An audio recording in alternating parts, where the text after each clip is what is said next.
Good evening, everyone. Welcome to Defenders Live. I'm your host, Laura Thorson.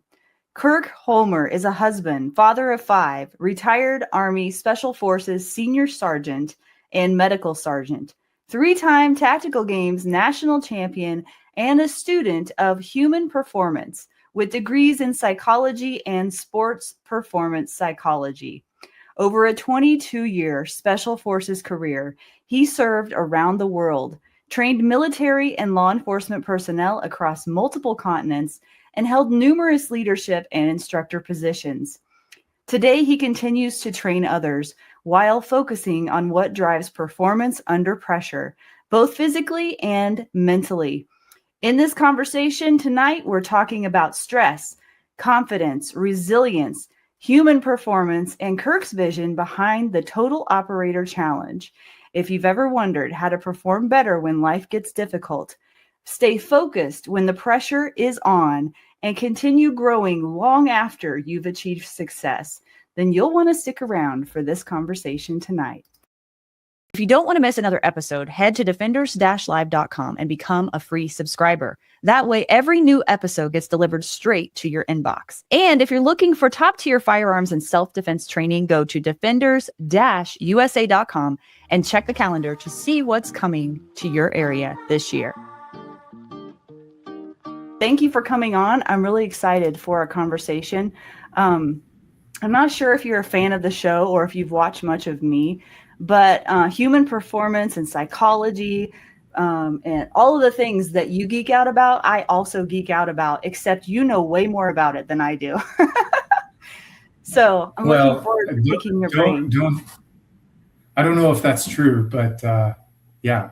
We shall find out. Having people who are passionate about it, it makes it more fun to discuss. So yeah. Let's go. Well, okay, so let's dig into the first topic of conversation, which I did not plan, and usually the best interviews go that way anyway.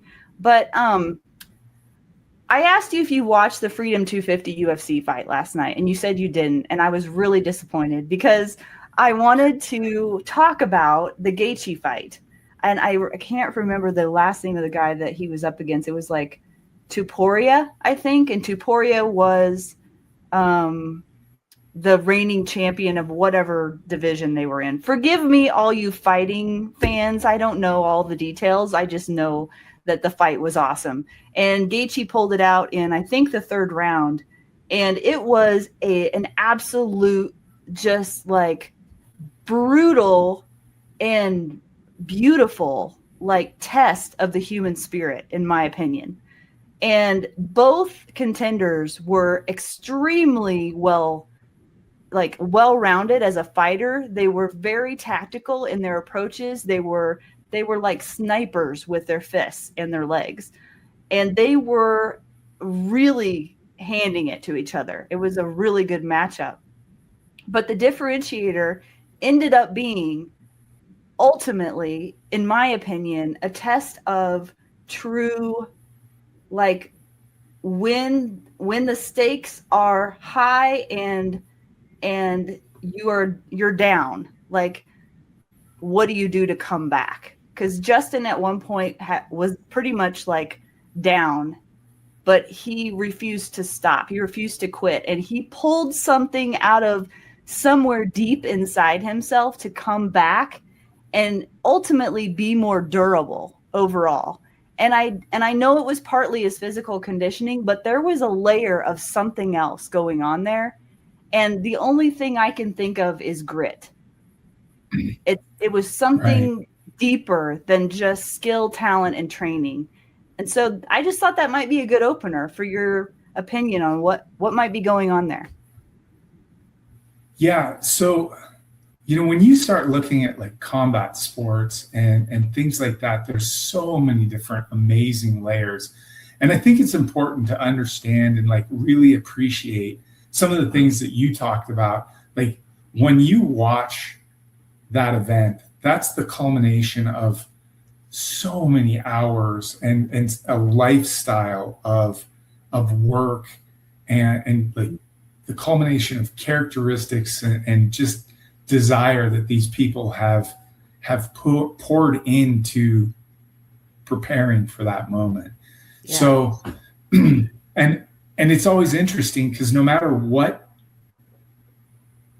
the sport is, we tend to see these high performers show up, and it's really easy to overlook the preparation that they've made. But there's another piece to that, and you kind of alluded to it, is the psychological piece to it. And all of us who train for sports and train for life in general, not everybody is training for a sport. Life is a sport in and of itself. Yeah, it is. I say.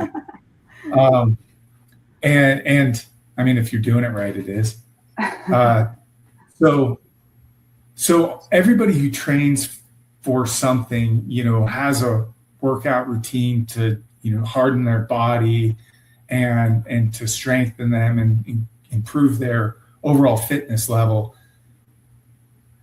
But very few actually focus as much on the psychological aspects of performance as they do on the physical performance. A book that I read early on in my starting to look at psychological performance was With Winning in Mind, and the author, read that one. It's a really easy read. I totally recommend it to anybody. And it's a really easy read, and I'm skirting around this whole thing, and I'll get to it, I promise. But it's a really easy read, and the author is actually a world champion and Olympic champion 3-position rifle shooter, which is why I read it, because I'm big into marksmanship. And he makes a claim in there that 95% of all high-level athletes will never win a championship. Only 5% will. Wow. And those 5%, so like that guy was fighting against the reigning champion, so he was fighting for a belt, right? He was the underdog. So it's a championship. Okay, so only 5% of all professional athletes across the board are ever going to win a championship. And he makes the statement that that 5% go to the competition knowing that they're going to win, and the other 5% show up hoping that they can. And so, oh my gosh, okay. I think that there's a lot of times where people, go in there thinking, yeah, I'm going to win this. But at the same time, I think that there's an element of truth to that. And I think the element of truth is that belief, that self-efficacy, the knowledge that their efforts can actually help them achieve success, and they know that success, they're gonna achieve it. It drives their behavior and their characteristics, right? So they prepare harder, they're more focused. When things start going awry, they plateau. That's okay. They keep grinding anyway because they know that they're going to win. They know who they are and they know what they're going to do. And that, in essence, is kind of what grit is. If we distill down the term grit, we all use it, but like what the heck is it really? Grit is really long-term perseverance in action, right? So you may plateau, you may have setbacks, injuries, difficult training circumstances, lots of travel. Doesn't matter. You're going to persevere. You're going to fight through those moments, and stay focused and keep working for a long-term goal. And so that's kind of what grit is. So maybe I would argue anyone who steps. Sorry. Because both of those guys had grit. I mean, you could see it all over both of them. So like, maybe I'm not being specific enough, and maybe I just can't even define exactly what it was I saw, but it was cool. So, and that's exactly what I was just going to say. I was going to say, I would argue that anybody who steps into a UFC cage, has grit. Has plenty of grit, Oh, yeah. Like if they have anything, they have grit, right? Yeah. But I think maybe, and I didn't see it, but I wonder if, there's a term that's always thrown around in sports, and this guy was just more hungry. He was hungry for it. And maybe that's the case. Sometimes we see in sports, it's really hard to repeat titles. Think of it. How many sporting teams do you see repeating a title? And I don't know what sports you follow, or individual sports. It is tough, and there are those individuals out there who do it consistently, but it's pretty rare to see someone like in the NFL, the NBA. It's pretty rare to see UFC fighters hold belts for years on end. It just is something that's difficult. And you also have to look at it. I bet there's a lot more information out there on the reigning champion. So, the guy who came in probably studied his fighting style, his fighting technique. And sometimes those underdogs, there's not as much information out there on those guys. So maybe there was a difference in preparation. And sometimes you run into people who there's an intangible. Yeah. You see it in team sports, you see it in individuals where they just match up. Yeah. And you just can't anticipate the outcome. It was I'm gonna watch it now. I've got to watch it. Yeah, I mean, I recommend you do. It's bloody, it's brutal, it's violent, it's all the things a good fight is. I mean, it's spectacular. Both guys. Yeah. I didn't, come away going, whoever won it, like, yeah, he's totally awesome. No, also the other guy was totally awesome too. Like, it was just very well matched, and everything. I don't know much about everything fighting, you hope for in a title fight. Everything you hope for in a fight. Yeah. And I love me an underdog story. I mean, and I didn't really have a favorite going in, but I love me an underdog story. I mean, I consider myself an underdog, and that is part of what drives my grit too, is that I consider myself an underdog. And maybe, I don't know, psychologically, could that be a disadvantage, or is that an advantage, Kirk? I don't know. Depends on how you look at it. Yeah, I mean, it kind of does depend on how you look at it. I think it boils down to the story you tell yourself. And this sounds how weird, important but that is. Yeah, so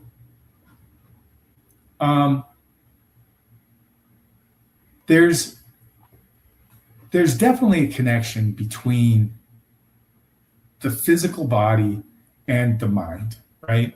And it's actually measurable. You can show how you can tap into your nervous system, which regulates things, and then that nervous system has cascade effects into your hormones and all that. So if you are telling yourself, I'm an underdog because I don't belong here, that is not a healthy thing, right? That's not going to be good. You're gonna give yourself easy outs, because you already don't belong there. These people are so good, and I'm just not there yet, right? Yeah, you're right. But if the story you're telling yourself is nobody expects anything of me, but I've been working hard, I've put in the effort, I'm actually really good at this, and I'm going to surprise some folks. Now that shifts, okay? That shifts to where pressure's all on them, no pressure on me. You were giving yourself too little pressure before. Pressure is a good thing in the right application, right? Mm-hmm.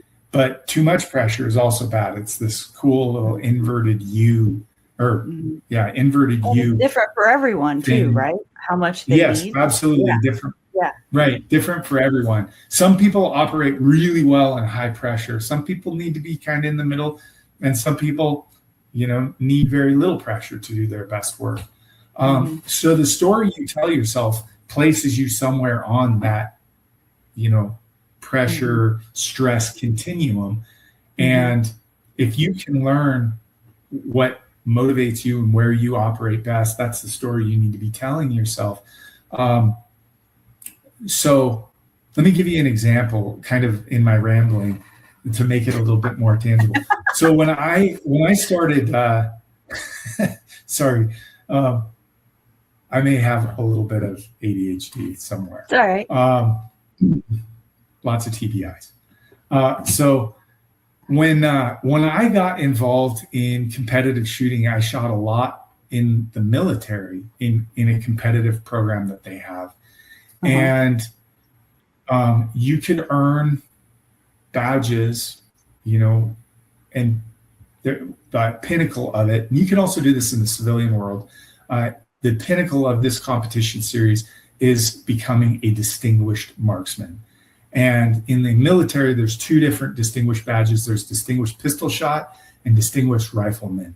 In the civilian world, those are available through the Civilian Marksmanship Program, the CMP. Very, very competitive, very hard to earn. Thousands of people compete, and you have to be in the top 10% at any given match to earn points. And you have to earn a certain number of points to get those badges. They're different levels. The first time I competed, I had zero knowledge of the badging process, right? I heard you talk about this on the Graybeard Actual, but tell the story. I love the story. Okay. Yeah. So I showed up and I shot pistol first, and I absolutely smashed it. And I was a pretty good pistol shot, but like the other guys, the other competitors were so mad that some dude who they'd never seen before, because most of them have been competing for years, and some dude shows up, and it was me and one other guy from my team, and we absolutely smashed them. We won by like 20 points, and they were furious. They were trying to get us disqualified for all kinds of different things because we just totally wrecked their world because they wanted the badge. We didn't even know it existed. Rifle was a different story. I was well prepared, right? I was well prepared for the pistol, but I wasn't well prepared for the rifle. I had never shot the courses of fire, had no idea what I was expecting, but I did really poorly with rifle. And then a badge showed up, and I was like, holy cow, here's a badge. Where did this come from? And then I found out about the whole process. And now it became like this kind of, and it was a thing. Oh my gosh, I really want to get this. This is cool, right? Especially when you find out how rare it is. But because I had been really successful with pistol, every time I walked on the field to compete with pistol, I was going to be in the top 10%. I knew it. I didn't even have to shoot well. I was gonna be in the top 10%. I never didn't finish in the top 10%. And I earned my pistol distinguished badge in like a year and a half, which is pretty quick. Rifle, on the other hand, I had a really bad experience with, and I got stomped by these other guys. And I was like, man, I got some learning to do. So I went back and I started learning, and I started getting pretty good. I started figuring out the sport, and in practice, I could smash it. And it's a really easy course of fire to replicate. So I could replicate it perfectly in training. But every time I would step on the field, my inner voice would be like, man, I hope we don't embarrass ourselves again like we did the first time.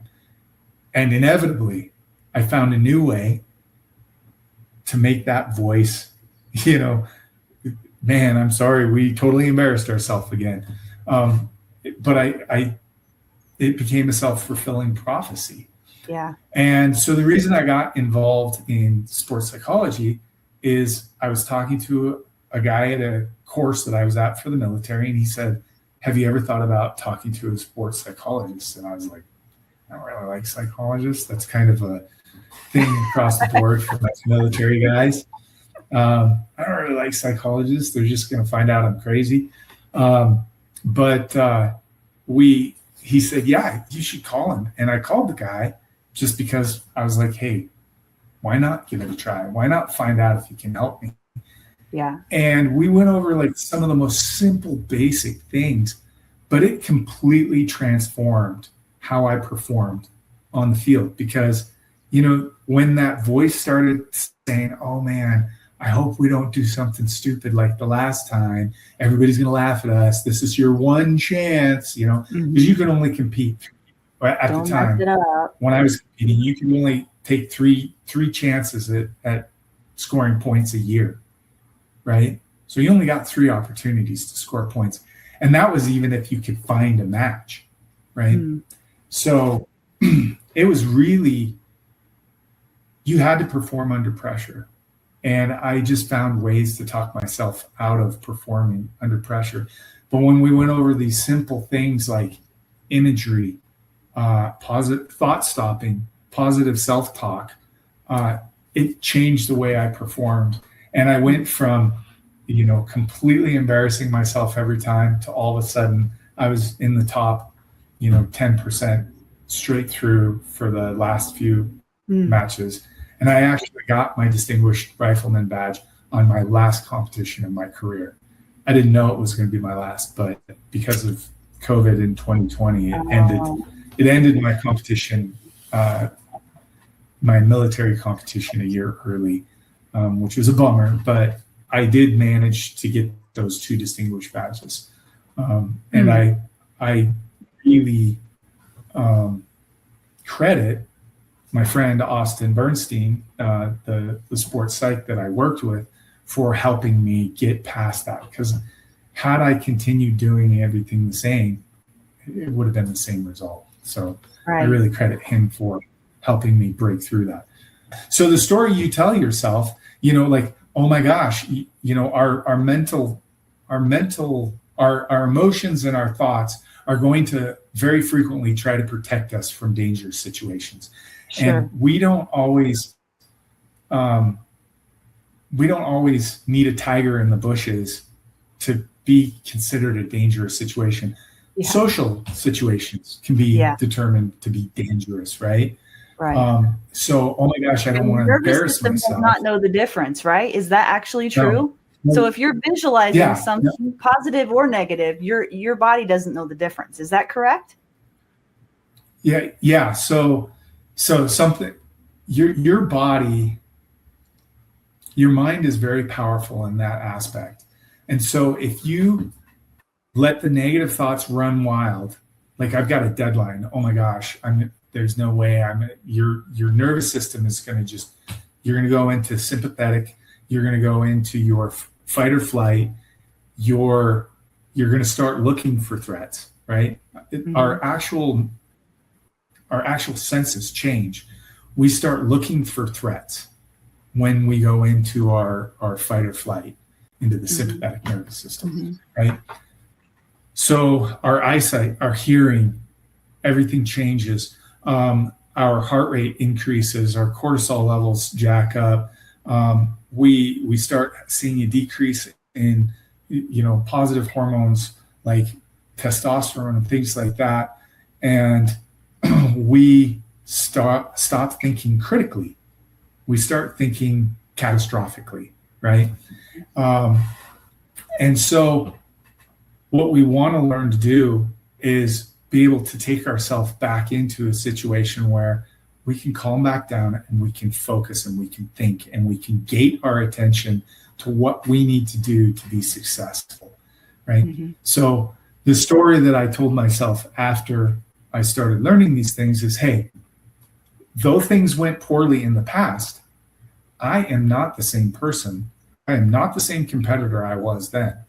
I am actually far more prepared. And I have been consistently shooting in the 170s in practice.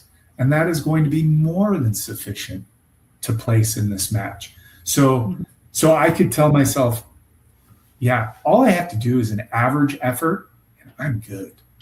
And that just decreased my stress levels, took me back into a place where I could think through everything and allowed me to perform to my optimal potential. So that's kind of where we were going with that, was the story we tell ourselves is important, and it will help determine where we are on that continuum, and Right. being able to stick with that story is something that takes practice, and you can see some people who are really good at it. Like, I love watching basketball, and I love seeing the guys when the game's on the line and they get fouled, and all of a sudden the announcers are talking, and they're commentators, and they're like, this is the biggest free throw of this young man's life, or this is the biggest free throw of this woman's life. And it's kind of interesting, because is it really? What has changed about that free throw over any other free throw they've ever shot? Right. I would actually argue that all the free throws they've taken in practice are more important than that free throw, because they prepared them for that moment. Right? Yeah. So there's so much here. I've been taking notes. I have so many things I want to say about what you've been saying, Kirk. Yeah, go for it. I'm sorry. I hogged the. No. So, I want to listen to everything you have to say. Yeah, it makes total sense. So these are random thoughts based on where you just went and things that popped in my head. So I want to just unpack them for a second. Go. So for me, at least, when I first started realizing, I call it the wise adult. I feel like there's a wise adult living inside of me that I can channel whenever my nervous system is not in fight or flight. So that's just how I look at it. I actually even would say, I would go so far to say that is the Holy Spirit for me. The wise adult, the Holy Spirit, it's the calm, it's the peace, it's the focus, there's no anxiety, there's no fear, that it's just like locked in kind of mode. And when I first started trying to change the way that I talked to myself, because for the longest time, up until like 2 years ago, I didn't even realize I was talking to myself. I was not aware of the thoughts in my head at all. And then whenever I started realizing and becoming observant third party of those thoughts, then I was like, oh my gosh, there is a lot going on here in any given moment. And then I took it to the next step, which is, oh wait, I have a choice of what I listen to and what I actually take in. And then I learned that most of it was a lie anyway. And it was just programming from years past. Okay. But still, when I started to try to change that story, especially when I was under any kind of pressure, I would notice that at first it just felt like me lying to myself, even though it could have been the truth. It was the 180 of what I was so used to and so unfamiliar to me. And it wasn't my norm yet, that it just felt like me lying to myself. But I continued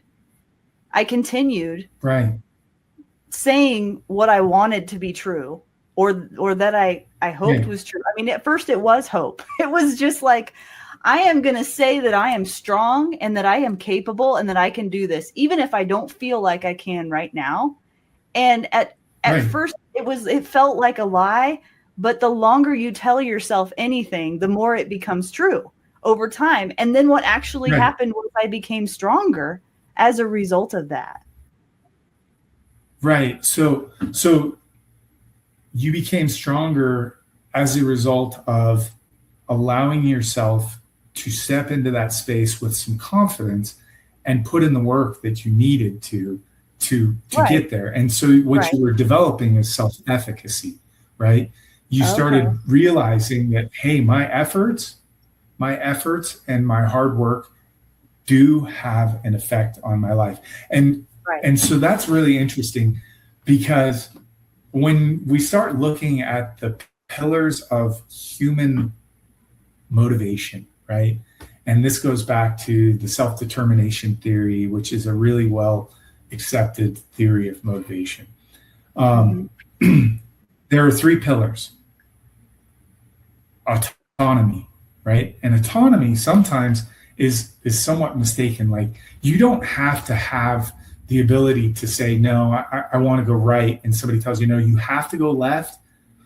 What you need is to feel like the decisions that you do make can have an effect on your outcome, right? Okay. So when you have Yeah. a total micromanaging, if anyone who manages is listening, if you're a complete micromanager and you control everything, you take away people's autonomy.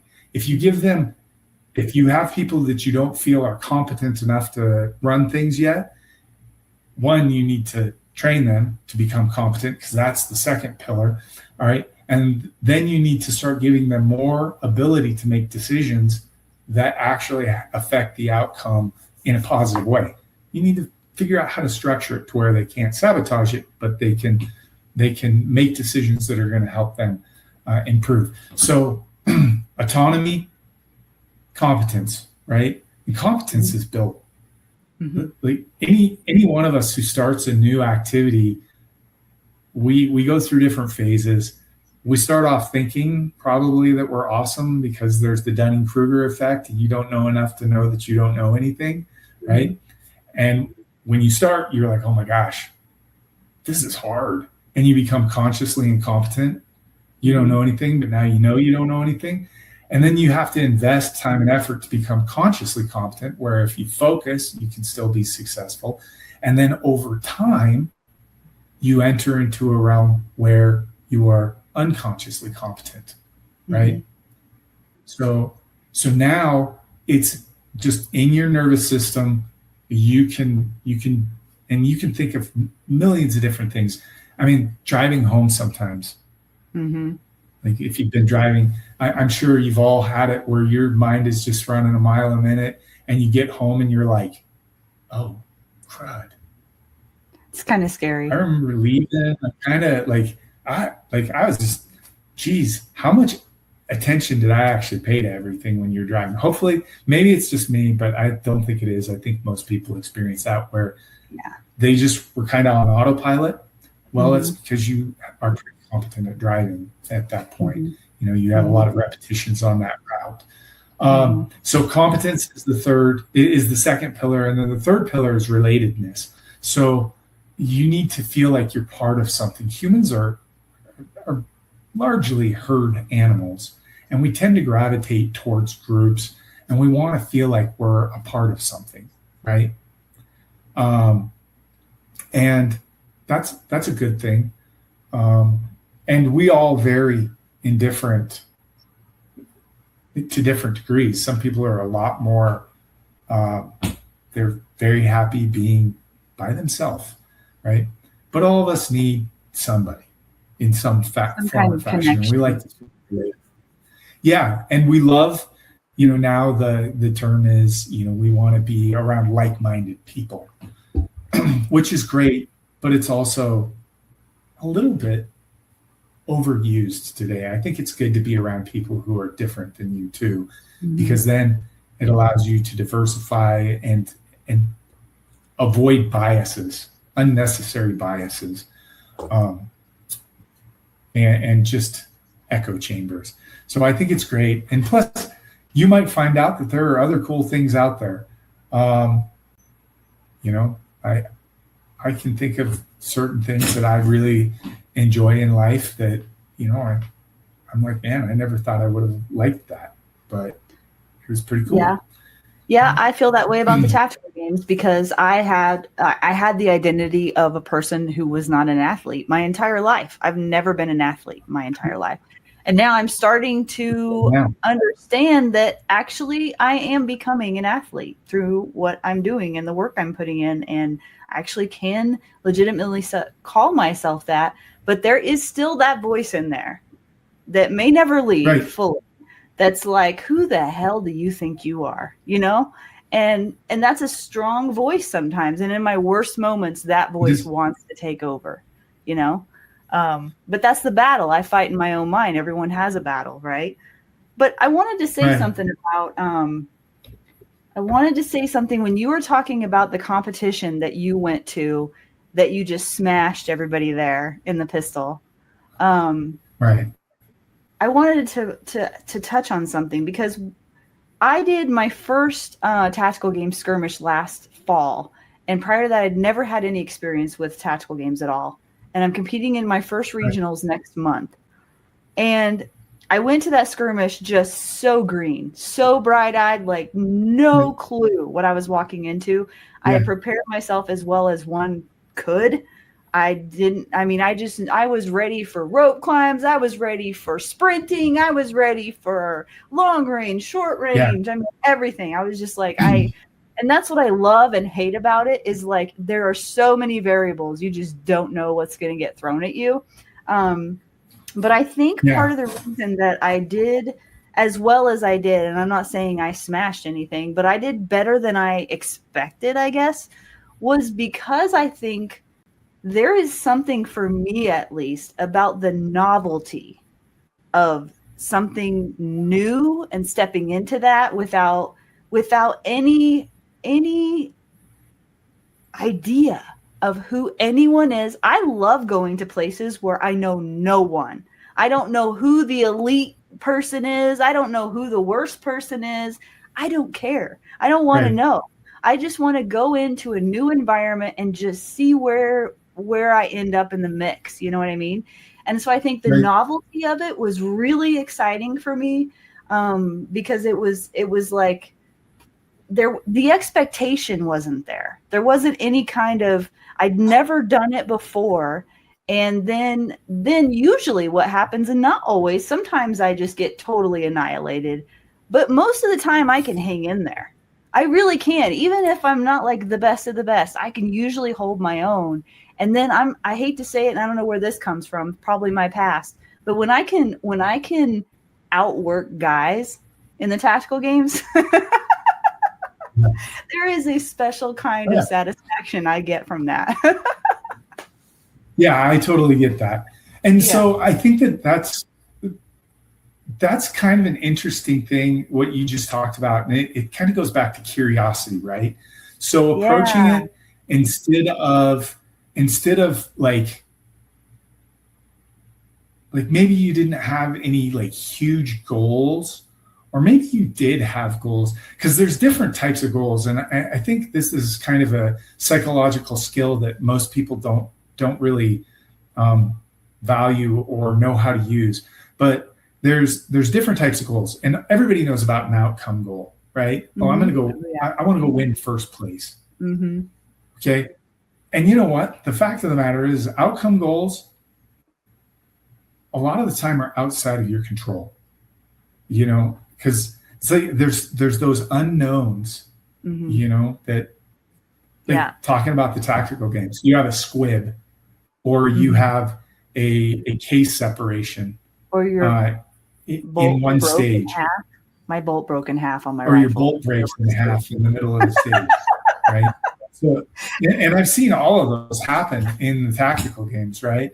So, but in life, there's all kinds of other things that can happen, you know. So you can set these goals and you can work really hard to achieve it, but at the end of the day, maybe it's not all in your control, okay? Right. Because weird things happen, and so one of those things happens, but there's also performance goals, okay? So I want to shoot to my potential, and like that sounds a little bit vague, you know, because and to most people that is vague, but like I know what my potential is, right? I know what is shooting well for me. So I can go to I can say, I want to shoot to my potential. I want to focus on every shot and value every shot and shoot to my potential. And I actually did have a goal now that you say that. Yeah. And that doesn't mean hitting every shot, because I've been pretty successful in the tactical games. I haven't competed in the last few years, but when I was competing, I was pretty successful. And of all the competitions I did, I think there were only like 4 stages and I think I've competed something like 14, 15 times. There were only 4 stages I shot perfect. Like I didn't drop a shot. So it's rare. That's pretty big though. That's pretty rare, isn't it? What's that? That's pretty big. It's pretty rare. Yeah. Yeah, it's pretty rare. So that could be a performance goal. I want to shoot to my potential, which is probably hitting 85% of all the shots in the match. Somewhere in there, maybe 90 if they program easy. Just depends. But also, there could be process goals. Process goals are more the goals that you set that people aren't going to see, right? Mm-hmm. My process goals may be I'm not going to miss any workouts, right? Even if I travel, if I have suboptimal conditions, I go and I'm in some cruddy hotel with a junky gym, I'm still going to find a way to get after it, right? Mm-hmm. Because why? Because I'm an athlete. That's my identity, right? Mm-hmm. And so that's why the story we tell ourselves matters, right? Yeah. So the process goal becomes easier when it's tied to your identity. Mm-hmm. And another process goal may be, hey, I'm going to make sure I'm keeping my elbow in as I present my pistol so that I pick up my red dot sooner. Mm-hmm. Process goals can be very small and simple, but if you use the three goal systems, process, performance, and outcome, they become like a progressive map, like a route that will lead you to your outcome, right? That's your goal. That's what we're trying to achieve. Yeah. Process goals. So I've looked at who I am. I've looked at what I need to improve as I'm moving forward to this challenge that is my outcome goal. I want to podium at my first regional tactical games, or my first CrossFit competition, or my first marathon, or my first, whatever. Or I want to get this job. These same things, apply across life in general. So I look at what kind of performances are going to give me the best chance to get there. Okay, I need to be able to climb. I need to be able to do 2 consecutive rope climbs in 30 seconds, something like that. You could throw that out there. I need to be able to pick up the 100-pound sandbag and do at least, five bags over bar at whatever. That's a performance goal, right? So what do I do to get me to that performance capability? I need to work on my deadlift. I need to work with the sandbag X number of times. And you just come up with a progressive and sequential approach to how you're going to get to the performance goal that is then going to take you to your outcome goal. Does that make sense? The performance goals on the physical side of things are the most common thing that people talk about. Like, what's your programming look like when you're getting ready to go to a competition? But what's the programming look like for this? Like, what if my performance goal, like what it was at the skirmish, at least for me, was my performance goal was, no matter what gets thrown at me, I am not going to let myself, number one, redline, meaning just like so out of breath I can't even think straight. Like, that is the worst feeling, and it does you no good shooting that way. Zero good. You just end up sitting at the line catching your breath anyway. So why don't you just go at a pace that you're not redlined to begin with? So that was number one. And number two was keeping my head, keeping the thinking side of my brain engaged no matter what happened. And so those were the two big things that I used that skirmish to try to test. And so then how do you lay out programming for that? Do you just gradually test yourself more physically so you find where the red line is as you progress? And I don't know. Yeah, definitely. And then, not letting yourself get caught up in the moment, having those conversations in the moment, because what happens inevitably and I've watched this a million times. This is one of the things I love about the tactical games, right? Is you'll see people, start off and it becomes a race, right? It is a race. I mean, it is. When you distill it down, it's really a race, right? Mm-hmm.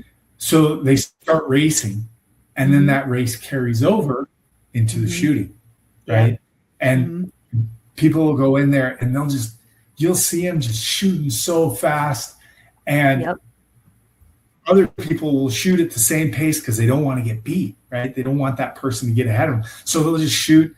And like, I laugh because I hear people at the end, they're like, man, I barely even saw my sights.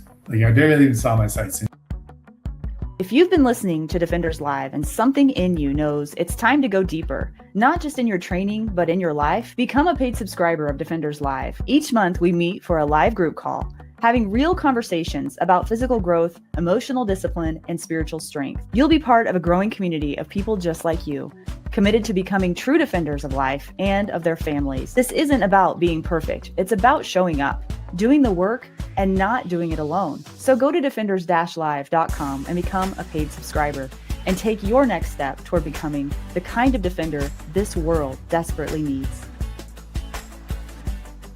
Every single one of those misses is like a 10-second penalty or lost opportunities for a point, right? Right. So I always tell people, listen, the tactical games, you don't win on fitness.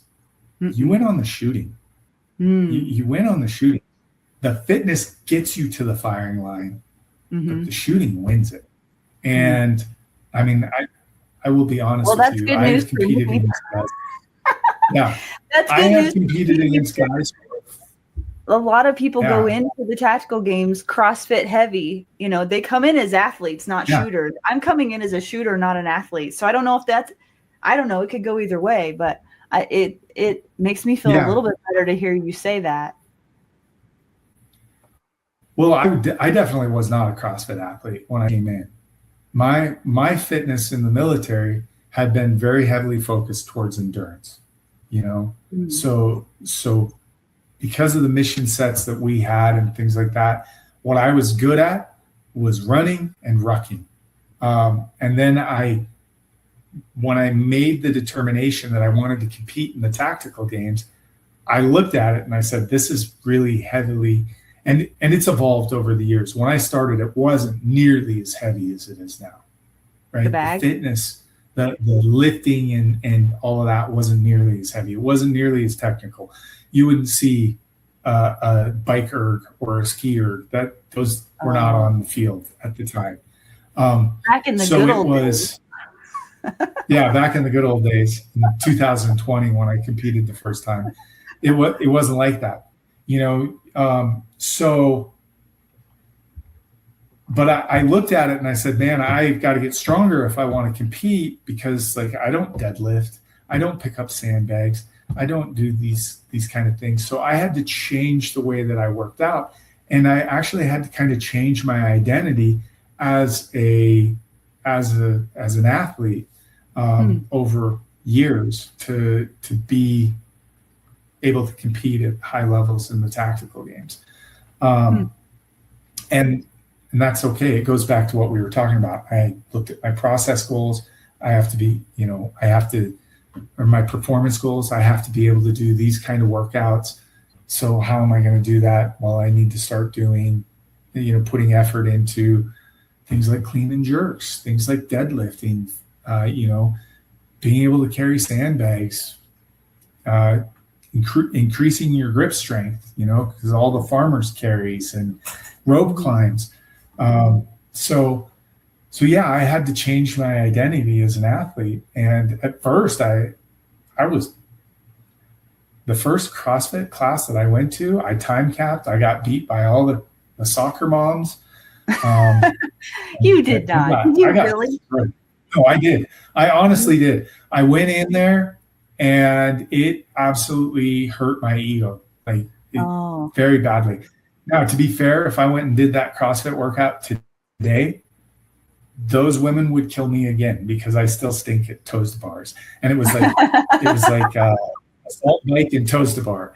And I don't need to be good at toes to bar for anything that I do. So it's not something that it's not in my process goals, right? Yeah. I just don't do it.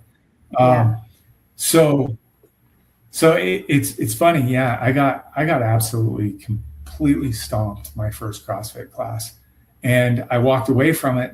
And honestly, I had a conversation with myself that night, because I had a string of injuries for years, just injury after injury after injury. So I wasn't in my best shape, and I kind of had almost given up on myself being able to overcome these injuries, because I didn't know how. I had been through physical therapy, and I would walk out and I'd get injured again, and I'd get injured again. I was 44, right? And I walked out of that class, and I was just like, how the heck did I get here? At one point, I thought I was pretty elite, because I know that feeling. I made a video about it. I made a video about the bottom for me, which is when it was like, I'm like, it sucks to suck. It's like this feeling of weak, and it's worse whenever you used to not be weak and you remember what that was like. Right. And then you find yourself in this position, and you're just like, I refuse to accept this. And that's where I found myself. I made a video right in the moment, and I was just so mad. And then you just rise. That was exactly it. Rise after that. Yeah, it was kind of a transformational moment, right there, where I went back and I said, geez, how did I get here? And I kind of said to myself, I have two choices.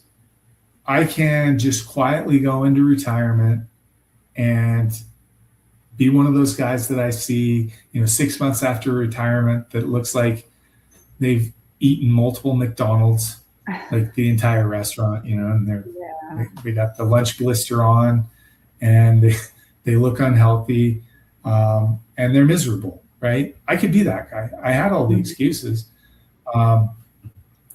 Or I can suck it up and get back in shape, and and all the voices hit me, but you're gonna it's gonna hurt, it's gonna suck, you're gonna get hurt again.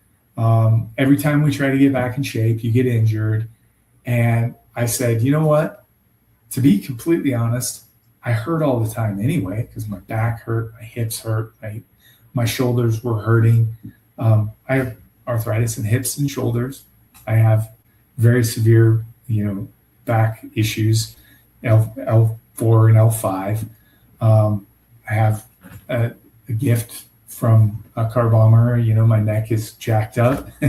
and so there's all kinds of excuses there. But, I was like, I hurt all the time anyway. So I can hurt towards a positive goal, or I can hurt towards a negative outcome that I know is going to come if I do nothing. So I made the determination at that point, might as well suffer for a cause, might as well suffer for something positive. And, here I am 6 years later. You're posting videos of doing 200-pound sandbag. I don't even know what they were, but I was like, that's insane. Because no offense, but you're not like the biggest, hugest guy in the world. You're not like 200 pounds or anything, are you? Well, I'm not small, but for me, putting on muscle has been really hard. Really? Really hard. Because so my journey, actually, when I had that conversation with myself, I was about 225 pounds. Oh, really? Yeah. Okay. I'm 6'1", so I'm. Oh, I didn't realize you were that tall. I'm pretty tall, so I'm 6'1". Okay. So 225 pounds didn't look bad on me, but I am not a really heavy, set guy. Yeah. So when I started training, I changed the way I trained. I started, kind of getting more into the CrossFit type workouts.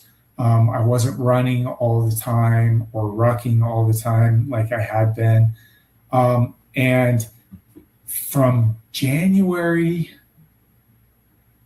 till November, I went from 225 pounds to about 179. And I didn't change my diet. I didn't change any of that.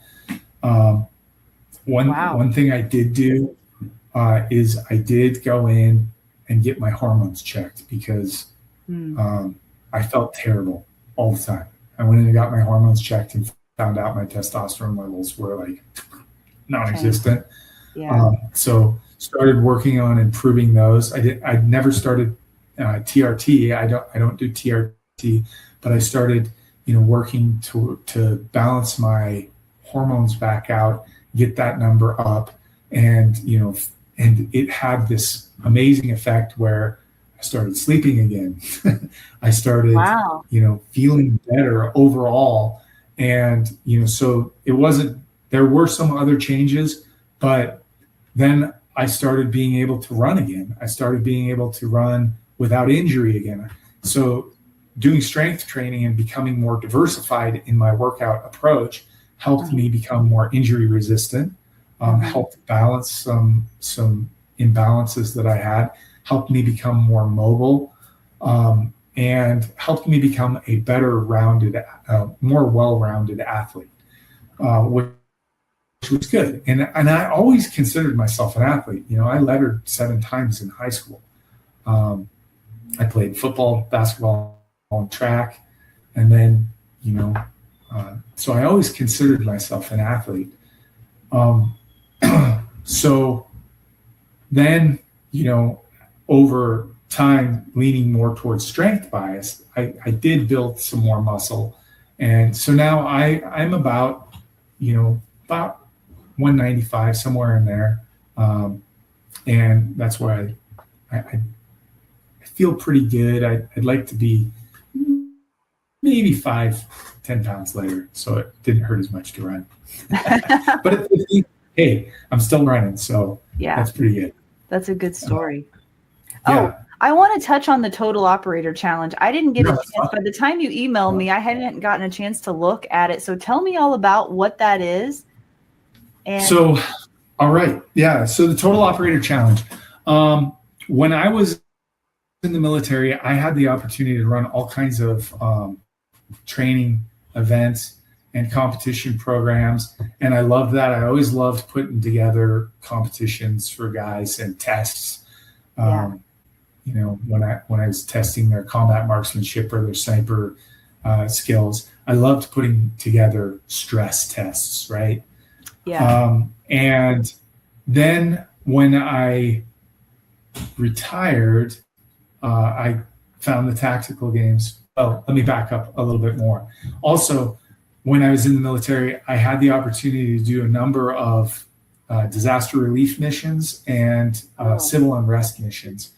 And you see humans kind of at their worst in those worst circumstances, in those also throughout combat missions. And what I became aware of is most people really are poorly prepared to deal with adverse conditions. We're so used to just things being pretty easy. I go to the store, I buy food, I eat food, right? I have a problem. I need something. I go to Amazon and I buy something. We've lost a lot of skills to make things.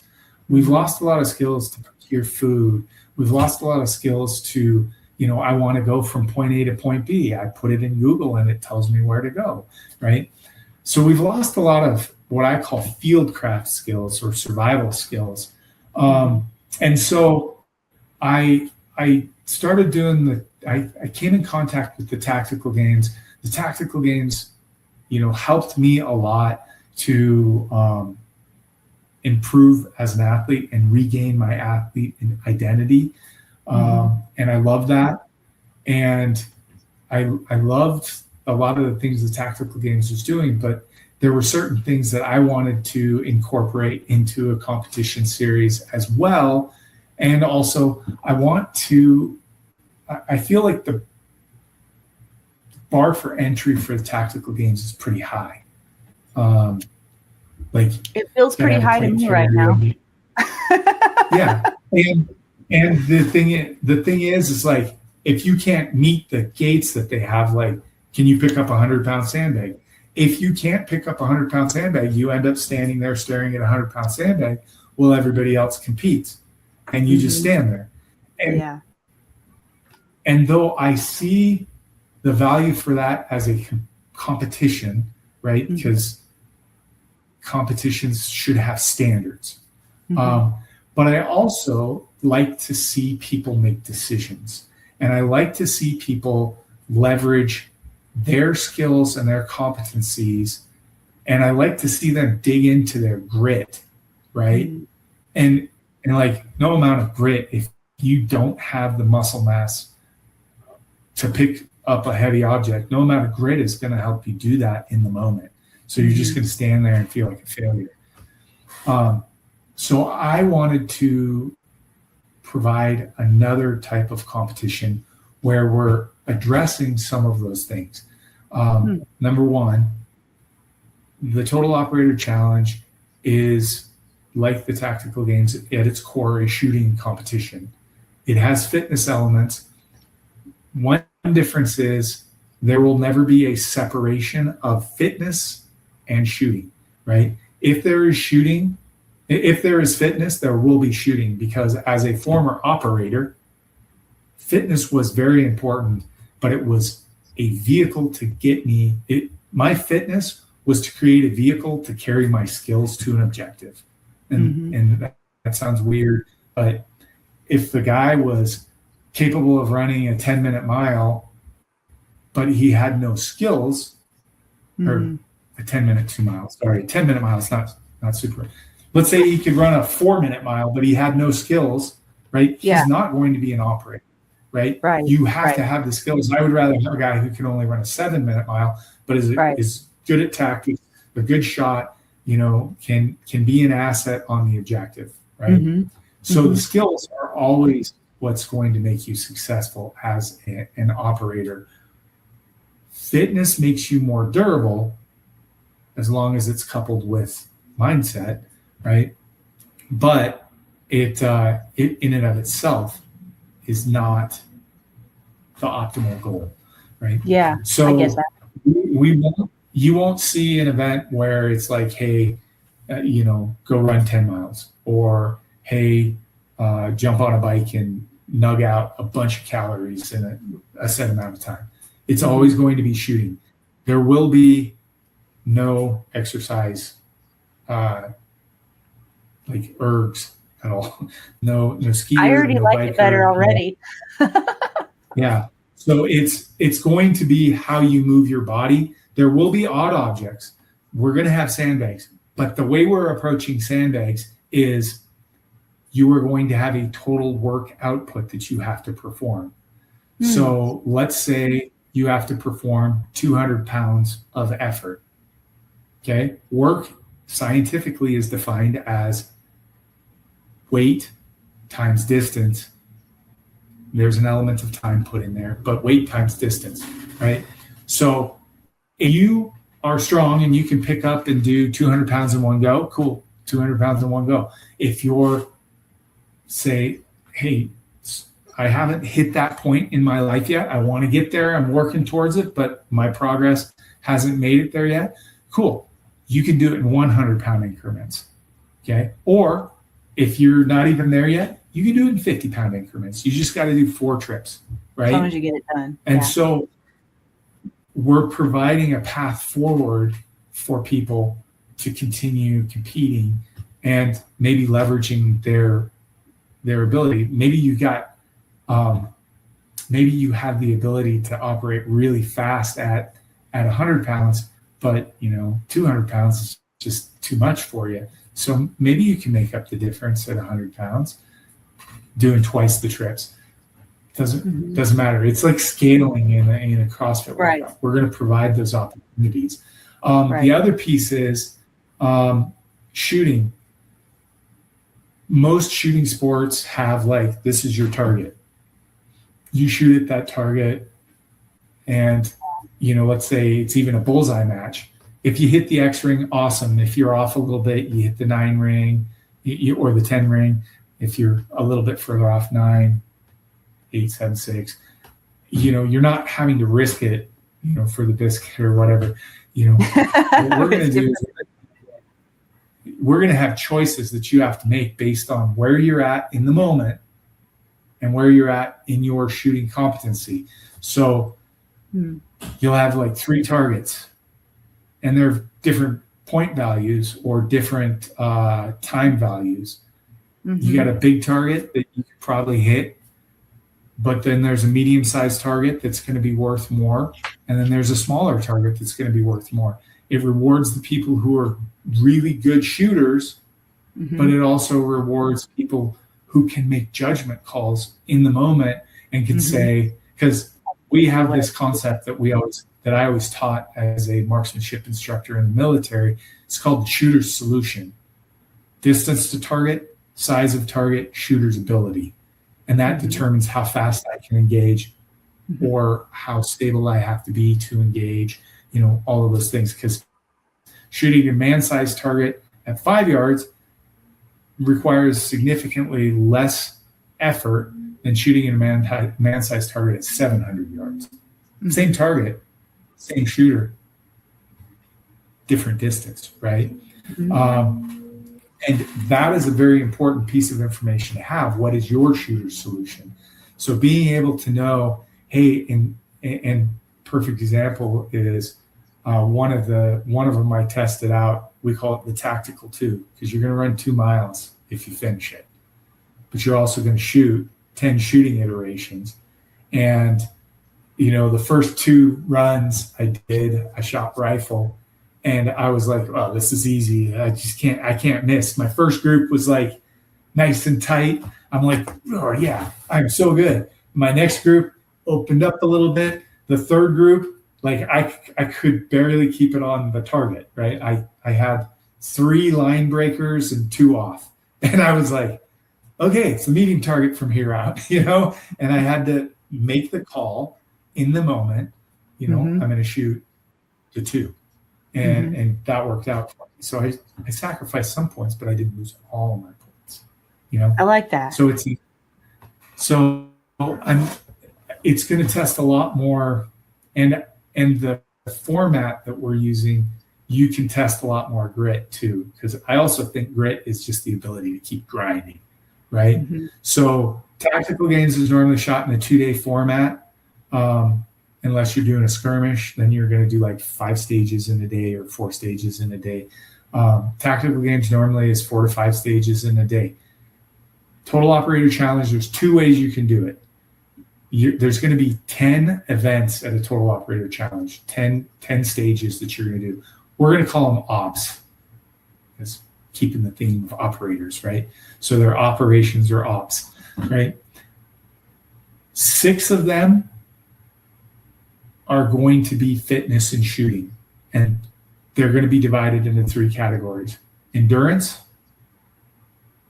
work capacity. So like that's going to be lightweight, moving your body fast and grinding. Okay. And then strength. So we're going to have endurance, work capacity, and strength. You're going to have 2 each in an event.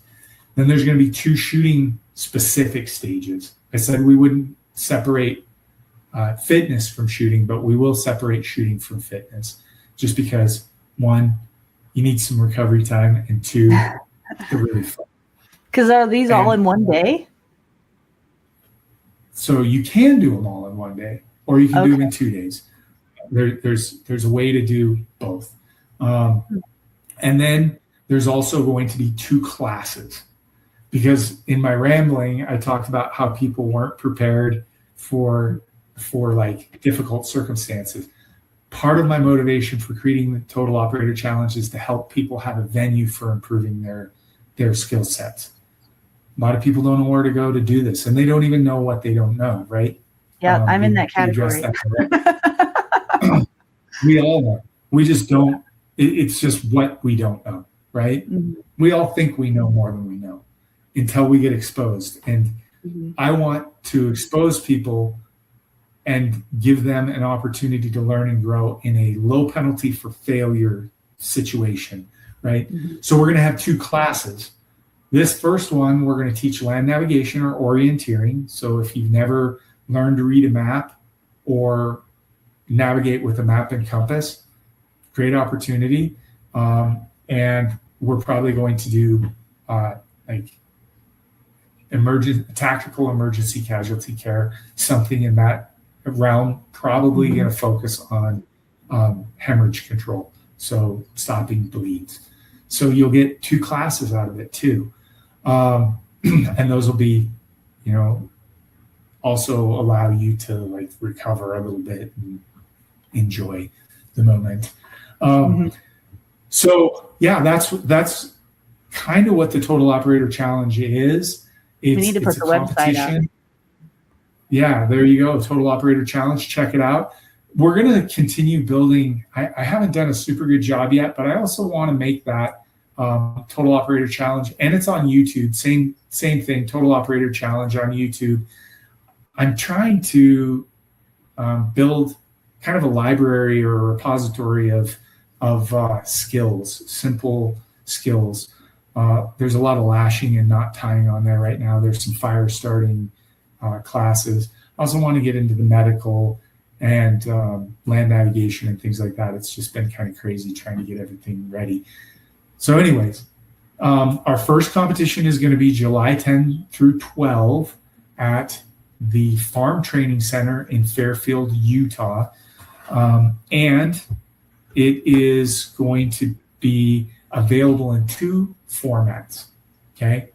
You can do it in 1 day or you can do it in 2. You can compete 1 day on Friday or Saturday and just like blast through all 10 events in 1 day. Is it hard? Yeah, it's hard. I did just this morning. I actually in dry fire proved all of the stages. So I ran through all the stages, and it was tough. It was tough, but it is absolutely not unachievable. And when I say it's tough, like most of them are the strength and work capacity are going to work on a 12-minute time cap. So you're going to do 4 12-minute time cap, workouts. You're going to do 2 25-minute time cap workouts, and half of those are going to be AMRAP, which means as many rounds as possible. So you're probably going to go almost 12 or 25 minutes. And then half of them are going to be time plus penalties. So it's as quick as you can get them done. And we've got it set up to where, you're going to rotate through those on about an hour schedule. So your squad will do 1 stage. You'll be there for an hour, then you'll rotate and you'll have like a 20-minute brief and preparation time, and then you'll do your event, and then you'll have some time, and then you'll do another stage brief and preparation time, and you'll rotate through. So I think it's going to be really exciting to watch. It's going to be a real test of the mental ability to stay focused and present. And it's also going to be a test of grit, because you have the opportunity to do all 10 events in 1 day. Wow. It's really 8 events in 2 classes. It'll be fun. So that's wild. So it's in Fairfield, Utah, July 11th and 12th, or 10th through 11th and 12th? 10 through 12. 10 through 12. So the ROs and staff are going to do the whole thing on the 10th, but we're okay with opening it up to other people, because right now we don't have, a ton of people signed up for that. So if people want to come out and, learn and grow and test themselves, come out. So what do you need to compete? You need a rifle, like a good, serviceable, dependable rifle that your zeros on.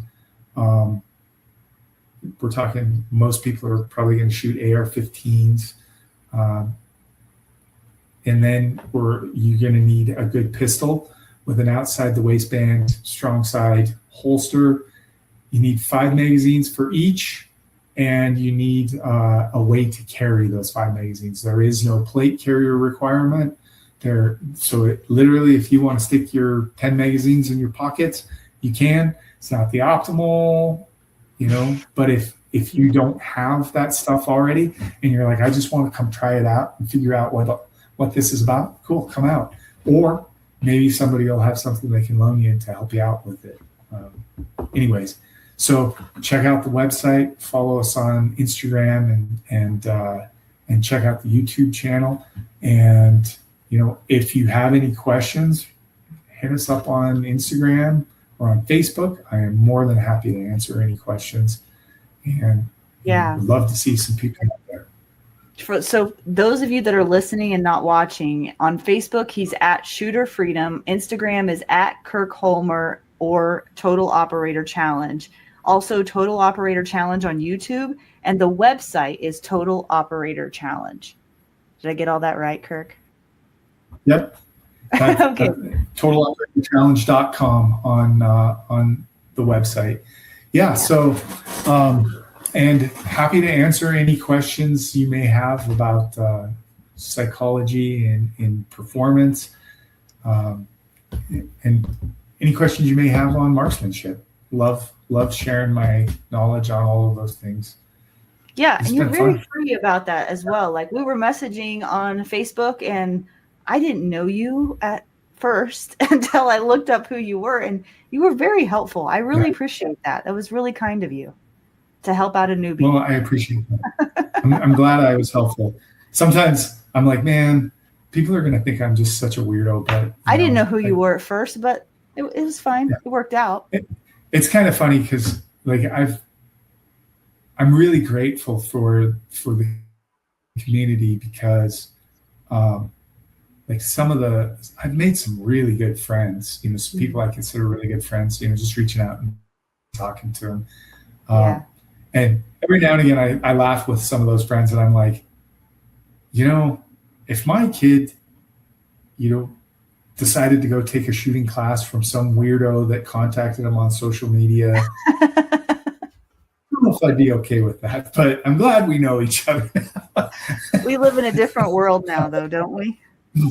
Yeah. But if you need references, I can provide them. I'm not worried, Kirk. I'm not worried. Well, that sounds like an awesome idea. Yeah. I wish you the best on that. That's a really awesome way to challenge people that doesn't really exist right now, I don't think. Not that I'm aware of. Yeah. I think that it's a little bit unique, and that's what we're going for, because there are some great opportunities out there, but and what I love about shooting sports in general is there's a shooting sport for everybody. There really is. And I think shooting sports are fantastic because they teach you a lot of mental skills.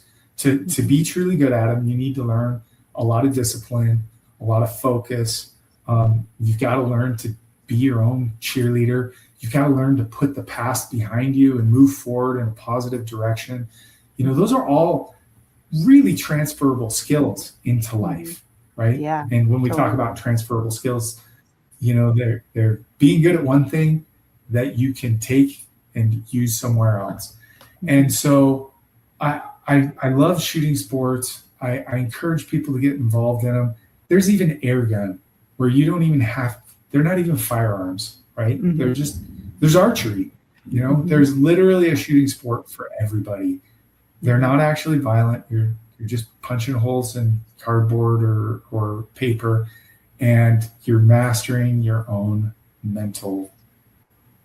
Yeah, I wrote down while you were talking about the Total Operator Challenge, the words I wrote down are know thyself competition.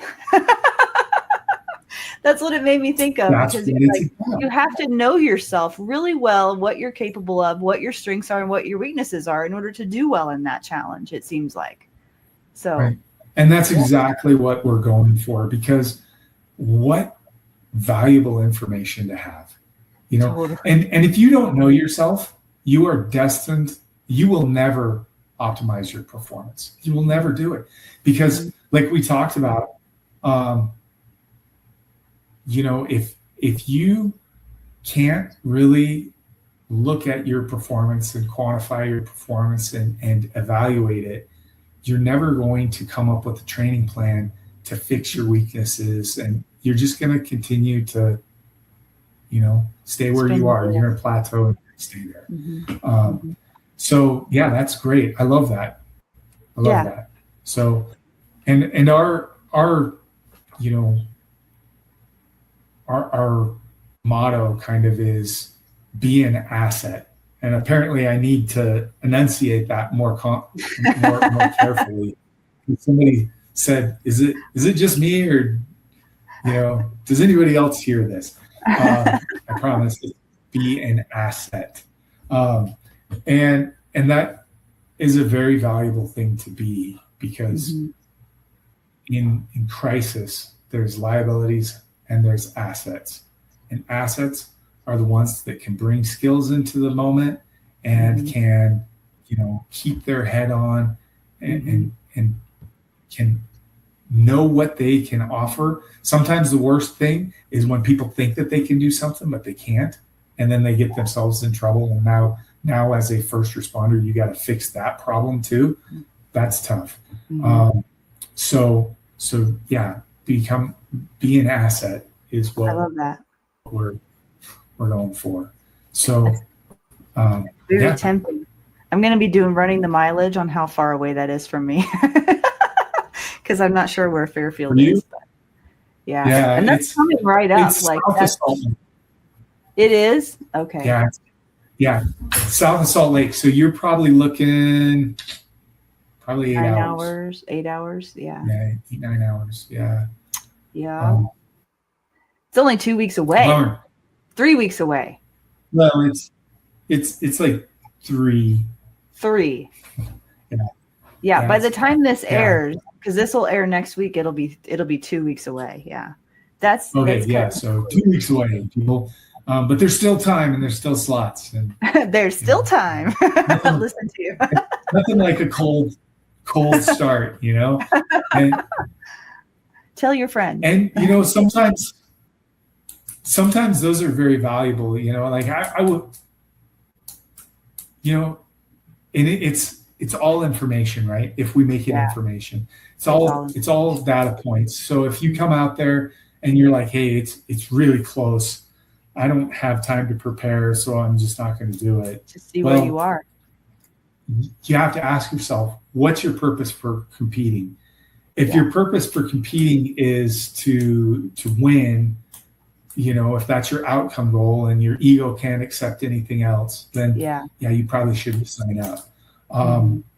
But I can't tell you how many people I have seen sign up for the tactical games and show up truly believing that they are well prepared and like they're ready to rock and roll, and then they just get gorilla stomped their first one, and they're like, what the heck happened? In fact, most people, that's their experience, and that's kind of the experience with most things. So there's also the approach, I want to go, I want to find out where I'm at, I want it to be data, and I'm approaching it with curiosity. You're guaranteed to learn something. Right. If you have that mindset, you'll learn something. If you go there thinking you already know everything, you are right. You know everything you're going to know. That's good. I love that. So, I'm trying to think. There was one more thing I had to say, but I can't remember what it is. So I guess it's not. Is it because I interrupted you? But I'm sorry. No, it's because I have ADHD. See, that's why I have a pen and paper, and I just write down the squirrel thoughts that come out of my head. So that helps me. Yeah, that would probably be a good idea. Any more on there?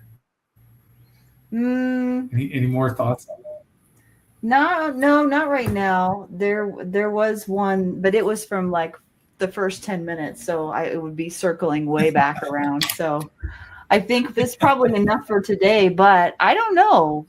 Comment down below if you guys want to see Kirk some more, because we could do some deep dive specific topics in the future if that's something that you're interested in doing. Because if I had tell us what topics. Some kind of a deep dive thing I really wanted to know about with you, that would be like really fun for me. The first interview that I have with people is usually kind of just skims the surface, and it just kind of a feel out what, where you want to go with this person kind of a thing. But it's fun sometimes to bring people back and deep dive on a particular thing. So, and I would love to have you back after the Total Operator Challenge and like maybe do a debrief or something. Just how did it go? What did you learn? That kind of stuff. That would be fun too. So.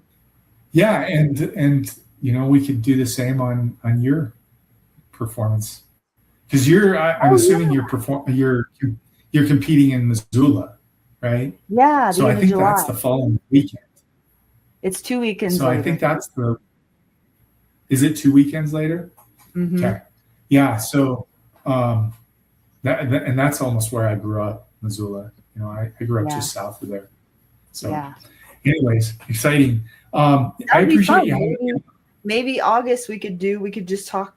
We could talk about the events that we were in and what we're learning. And I don't know. Who knows? I'm sure there will be all kinds of things I'll bring to the table after my first regionals I'll just be blabbering so long that you won't even know where to begin. You'll just be like, wait, one thing at a time, Laura, one thing at a time. Well, you notice I struggle with one thing at a time myself. Okay. Yeah, and if there's anything that like your audience wants to dive into. Yeah, that's what I was going to say. Leave that in the comments, because Kirk has a wide range of expertise and knowledge, experience. Just there's a lot there. So I'm sure someone in the audience probably has a specific question for you, which of course you can reach out to him directly if you want. But if there's a topic idea you have for Kirk, that would be fun to bring it back. You game for that? Cool. Absolutely. Yeah, this has been a good conversation. I appreciate you having me. Thanks for your time today. Yeah, absolutely. Good luck.